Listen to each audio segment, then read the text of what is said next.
सुप्रभात बच्चों, हम इस वीडियो में आलोचना करेंगे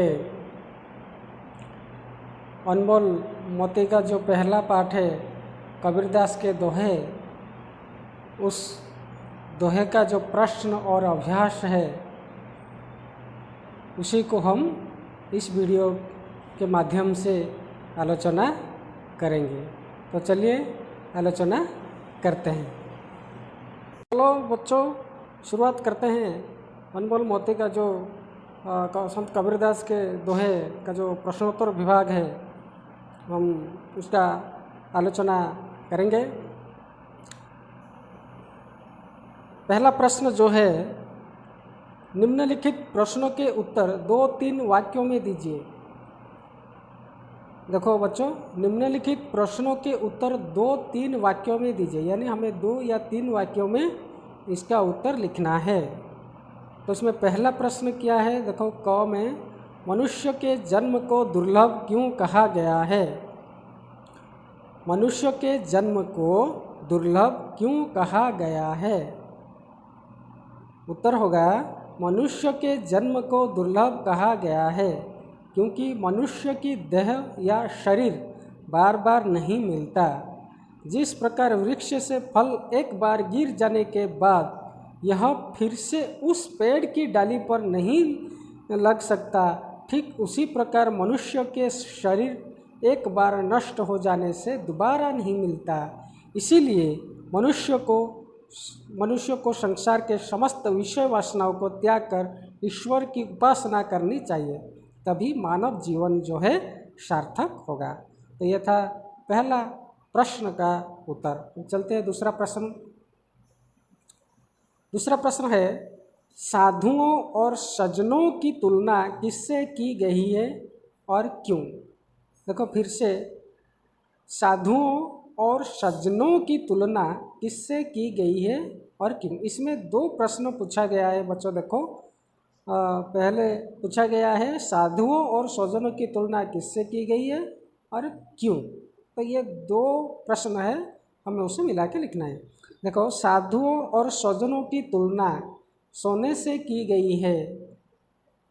आप लोगों को दोहा तो याद होगा ना, सोना सज्जन साधु जन टूटी जूरे 100 बार, दुर्जन कुंभ कुम्हार कए एक कई धक्का धरा।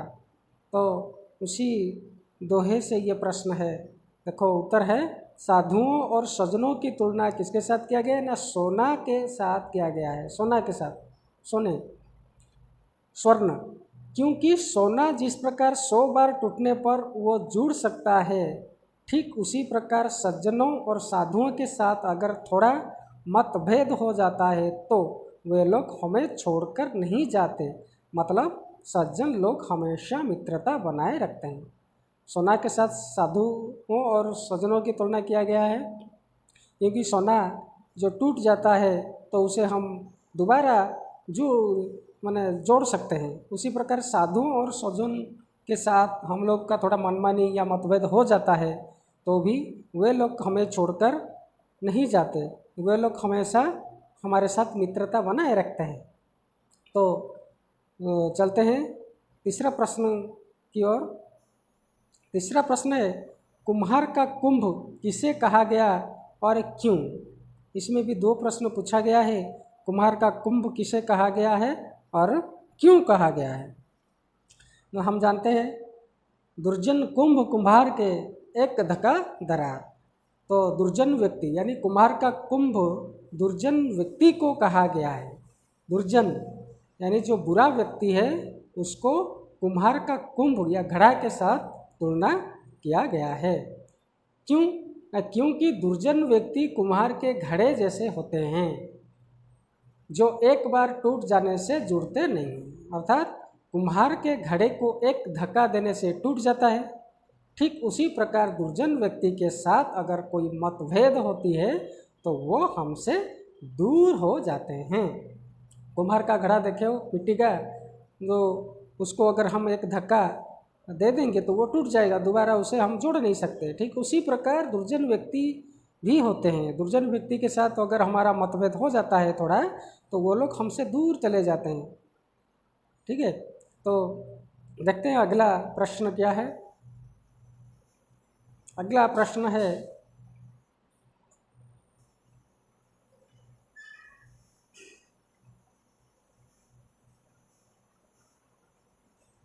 कबीरदास के दोहों को साखी क्यों कहा जाता है? फिर से, कबीरदास के दोहों को साखी क्यों कहा जाता है? कबीरदास के दोहों को साखी कहा गया है क्योंकि साखी शब्द का अर्थ या अपभ्रंश रूप है साक्षी। कबीरदास के दोहों में उनकी शब्द ज्ञान और अनुभूति का प्रतीक मिलता है, जिसे स्वयं कबीरदास ने अंतःकरण से साक्षात्कार किया है। साखियाँ इसी ज्ञान और अनुभूति की साक्षी है। अच्छा बच्चों, हमने कबीरदास के जीवन परिचय के बारे में जब आलोचना किए थे तो एक बात आप लोगों को पता चला कि कबीरदास जो है पढ़े लिखे नहीं थे, लेकिन उनके पास बहुत अनुभूति था। इस समाज को उन्होंने बहुत करीब से देखा था। तो समाज में जो बुराइयां चल रहा था उसको वो मिटाने के लिए कोशिश कर रहे थे, तो इसलिए उनके पास ज़्यादा अनुभूति था। इसलिए अपने अनुभूति में जो अंतःकरण से अपने मन से उन्होंने साक्षात्कार किया है, तो उसी अनुभूति ही साक्षी है। उसने जो ज्ञान पाया है, वो अनुभूति की है, उससे ही उन्होंने साक्षी की रचना की है। इसलिए कबीरदास के दोहों को साक्षी कहा जाता है। तो अब चलते हैं अगले प्रश्न। देखो, अगले प्रश्न, निम्नलिखित अवतरणों का आशय स्पष्ट कीजिए। आशय स्पष्ट मतलब उस भावार्थ, इसका मतलब है भावार्थ। दोहे का जो दो पंक्ति होते हैं, एक पंक्ति दिया जाता है, उस पंक्ति का भावार्थ क्या है हमें उसे बताना है या लिखना है।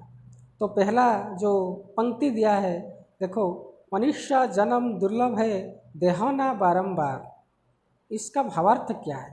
तो इसका भावार्थ हमें लिखना है। क्या है ना, कबीरदास जी ने मनुष्य जन्म को दुर्लभ कहा है। मनुष्य का शरीर बार बार नहीं मिलता। जिस प्रकार एक पेड़ से फल नीचे गिर जाने के बाद दोबारा उसी पेड़ की डाली पर नहीं लगता, उसी प्रकार मनुष्य का देह एक बार नष्ट हो जाने से दोबारा हमें नहीं मिल सकता। इसीलिए हमें इस शरीर के रहते समस्त सांसारिक विषय वासनाओं को छोड़कर ईश्वर की उपासना करनी चाहिए। तो ये है इसका भावार्थ या आशय।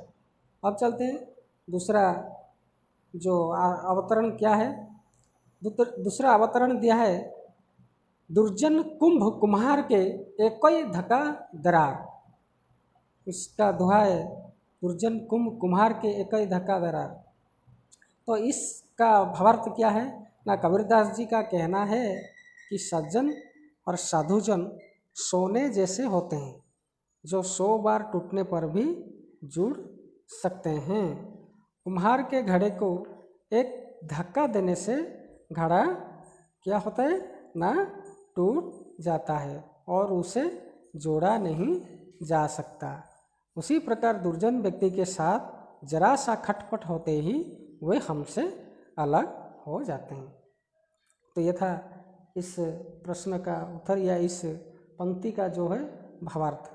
तो अब चलते हैं दूसरा प्रश्न की ओर। ये तीसरा प्रश्न में कहा गया है कि निम्नलिखित प्रश्नों के उत्तर एक एक वाक्य में दीजिए। देखो बच्चों, प्रश्नों के उत्तर एक एक वाक्य में देने के लिए कहा गया है। तो पहला प्रश्न जो है, किसके जन्म को दुर्लभ कहा गया है? हम जानते हैं मनुष्य जन्म को दुर्लभ कहा गया है। मनीषा जन्म दुर्लभ है, देहना बारंबार, हाँ कि नहीं? तो इसलिए एक वाक्य में लिखना है कैसे ना, मनुष्य जन्म को दुर्लभ कहा गया है। दूसरा प्रश्न है, कौन कौन टूट जाने के बाद भी जुड़ सकते हैं? कौन कौन? हम जानते हैं, सोना सज्जन साधु जन टूटी जुड़े 100 बार। तो सोना सज्जन और साधु जन टूट जाने के बाद भी जुड़ सकते हैं। चलते हैं परवर्ती प्रश्न की ओर। 4 नंबर में जो है, निम्नलिखित प्रश्नों के उत्तर एक एक शब्द में दीजिए। एक एक शब्द में, तो सिर्फ उत्तर ही हमें देना है, कुछ नहीं, बाकी कुछ नहीं देना है। तो क में क्या है पूछा है, क्या बार बार नहीं मिलता, क्या बार बार नहीं मिलता? मनुष्य शरीर। यहाँ पर बच्चों थोड़ा टाइपिंग में गलती हो गई है, तो मानुष हुआ है तो मनुष्य होगा। मनुष्य शरीर बार बार नहीं मिलता, तो इसका उत्तर होगा मनुष्य शरीर, या शरीर भी हम कह सकते हैं। दूसरा प्रश्न है, सज्जनों की तुलना किससे की गई है? सज्जनों की तुलना किससे की गई है? जी, सोना के साथ या सोने के साथ किया गया है। कुम्हार का कुंभ किसे कहा गया है? परवर्ती प्रश्न है, कुम्हार का कुंभ किसे कहा गया है? किसे कहा है ना? दुर्जन व्यक्ति, दुर्जन को कुम्हार का कुंभ कहा गया है, तो उत्तर होगा दुर्जन। अभी अगला प्रश्न जो है वो है भाषा ज्ञान है। भाषा ज्ञान यानी कुछ व्याकरण संबंधित प्रश्न पूछा जाएगा। तो इसमें पहला है जो प्रश्न है, नीचे कुछ शब्द दिए जा रहे हैं जिनका मूल रूप लिखिए। मूल रूप क्या, यानी शुद्ध रूप लिखना है हमें। तो देखो, मनीषा का मूल रूप या शुद्ध रूप होगा मनुष्य। जुरे का होगा जुड़ना। बहुरी का होगा पुनः या फिर से। धक्का का होगा धक्का। दूसरा प्रश्न है, निम्नलिखित शब्दों का समानार्थी या पर्यायवाची शब्द लिखिए। समानार्थी जो है और पर्यायवाची उसे एक ही कहा जाता है। तो बच्चों इसमें कंफ्यूज होने की कोई बात नहीं है, ठीक है। तो पर्यायवाची जो है समानार्थी वही है। तो पहला शब्द जो है मनीषा। मनीषा का है जो मनुष्य, मानव, आदमी, इंसान। देह का समानार्थी शब्द होगा शरीर, अंग, तन, जिस्म और काया। तरवर का जो समानार्थी शब्द है पेड़ होगा, वृक्ष भी होगा, विटप भी होगा। सोना का जो समानार्थी शब्द है स्वर्ण होगा, कांचन होगा और कनक भी होगा और होगा कनक।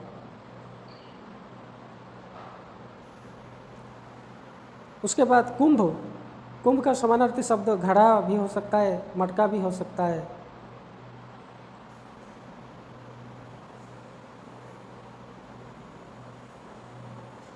तो परवर्ती प्रश्न,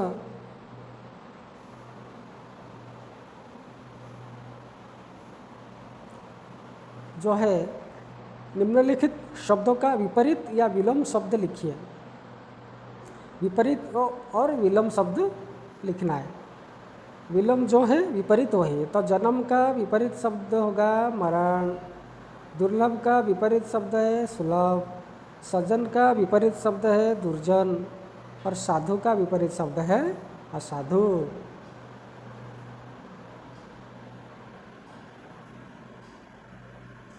अभी देखो परवर्ती प्रश्न 4 नंबर जो है, निम्नलिखित वाक्यों के रिक्त स्थानों की पूर्ति कीजिए। रिक्त स्थान मतलब खाली स्थान।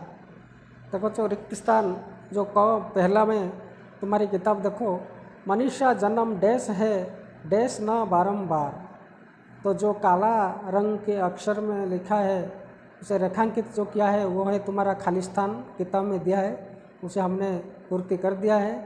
तो मनीषा जन्म दुर्लभ है देहाना बारंबार, उसे पहला जो पंक्ति है उसमें पहला रिक्त स्थान खाली स्थान में दुर्लभ होगा और दूसरा जो खाली स्थान है उसमें देह होगा। उसी प्रकार दूसरा जो दिया है डैश सज्जन साधुजन डैश 100 बार। तो पहला जो हो खाली स्थान है उसमें सोना होगा और दूसरा जो खाली स्थान है टूटी जूरे होगा। तो सोना सज्जन साधुजन टूटी जूरे 100 बार। तीसरा जो है दुर्जन डैश एक धक्का डैश। तो इसमें भी 2 खाली स्थान दिया है। पहला होगा कुंभ कुम्हार के, दूसरा होगा दरार। तो दुर्जन कुंभ कुम्हार के एक धक्का दरार। उसके बाद जो अंतिम प्रश्न है तुम्हें कहा गया है कि निम्नलिखित शब्दों को 5-5 बार लिखिए। 5-5 बार। पहला शब्द दिया है कबीर, दूसरा है अनमोल, उसके बाद मोती, उसके बाद दुर्लभ और एक शब्द है कुम्हार। तो ये 5 शब्द दिया है। तुम लोग क्या करोगे ना, प्रत्येक जो शब्द दिया है उसी प्रकार का 5-5 बार लिखोगे, जैसे मैंने यहाँ पर लिखा है।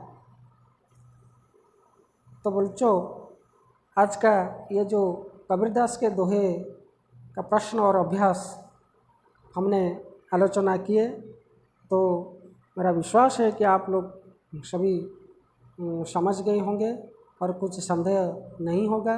अगर संदेह है तो आप लोग ज़रूर कमेंट में लिख के भेजिएगा। और इस पाठ का जो दोहा है, अगर आपको नहीं मिला तो आप जल्दी से जल्दी इसे सब्सक्राइब कर दीजिए और मेरे इस YouTube चैनल में सारे तुम्हारे 9वीं कक्षा के जो हिंदी विषय है वो सभी आपको मिल जाएगा। ठीक है बच्चों, तब तक के लिए हम इजाज़त चाहते हैं। हम फिर मिलते हैं अगले वीडियो में।